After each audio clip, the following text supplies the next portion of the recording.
Some of the conclusions here are, don't assume that you only need paid-for media. There are massive opportunities outside of what can be bought by media agencies.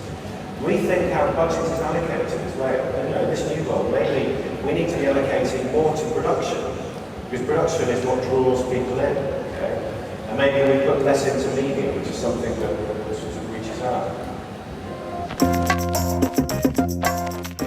The next point I'm going to talk about is I think all of these things are adding up to the fact that we really need to be kind of redefining what we consider as advertising. This is a print ad that won awards at Cannes, basically. Very small headline as usual. Warm for your brain. Okay, so it's advertising a kind of extra product, lighting chocolate. So this is a wonderful print ad. Okay, award-winning, brilliantly gets across the message. But I think, if we look at advertising through the lens of just this and just TV ads, what we do is that we kind of reduce what we do to being about snappy slogans, iconic art direction, and this kind of skill of making things brilliantly kind of productionist. We are absolute masters at taking big complex things and turning them into very simple things. Now, all of these skills are great. I'm not trying to sort of say that we shouldn't be using them, we shouldn't be doing great print advertising and great TV. My point, though, is that basically this should just become one amongst many, many things that we consider. Okay?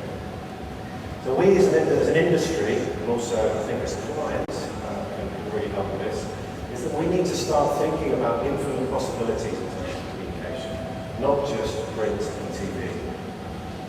There's a great quote from Lee Cloud, director of media rights at TWA, who says, "Everything a brand does that connects to the consumer is media." Okay? That's how broadly we need to think. And that's sort of, if I could kind of capture that a little bit more, maybe what we are moving from is a world where it was just about brilliantly art-directed slogans and messages, okay, to a world where any interaction with a brand that can actually enhance the relationship its audience has with that brand is what we define as advertising. Okay?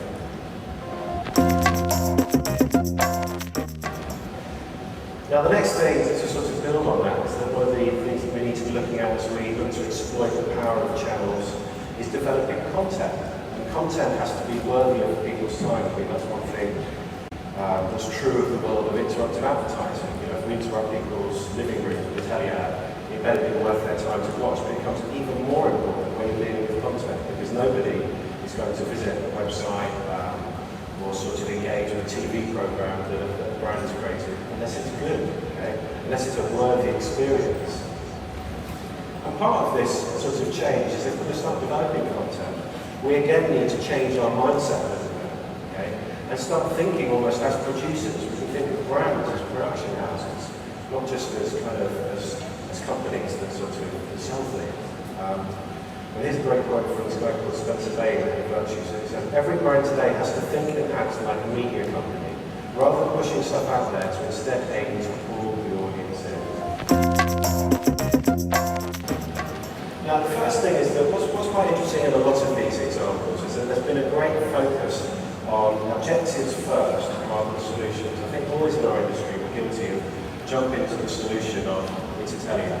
We're kind of like the doctor that you go to and you say, "I've got a headache," and he says, "Well, take some aspirin." And you go, "I've broken my leg," and take some aspirin. "I'm feeling depressed," and take some aspirin. After a while, you start to question the credibility of a doctor like that. I think probably on the flip side, maybe clients are guilty every time they go to the doctor, they say, "I want an aspirin." But definitely, if we can focus on what the objectives are and try and redefine then what the possible solutions may be. So, for example, in the personal thing, sales are flat. So, really, what you need to be looking for is new usage of Elasticasts. Okay, you can't get any more sales of Elasticasts if you have such a dominant leader unless you create new ways for people to use that product. And so, to do that, then it may mean things outside of advertising. The second point is we definitely need to be developing more planning tools and processes to enable more effective channel thinking. Because I think as an industry, this is a great area of innovation and development. I mean, at the moment, we're very good at being able to tell you how much it will cost to get this many people to see the TV ad.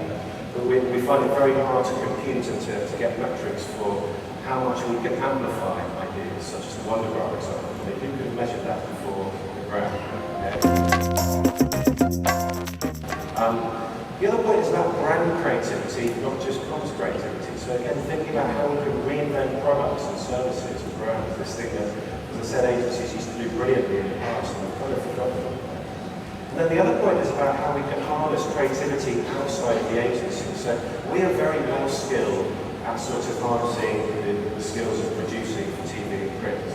If you need to make a film, it's slightly different. Okay, so through the Lux experience, in terms of creating the Lux film that we did, really what the creative director did there, he didn't write the script. Okay? His main job, and where his absolute expertise and genius was on managing an outside scriptwriter, Hollywood scriptwriter, managing a Hollywood director, managing the production company and the shoot, which is all slightly different things from the traditional thing of we've written a script and now we just go work with the directors to go and execute it. And I think these are going to be some of the skills which will be massively important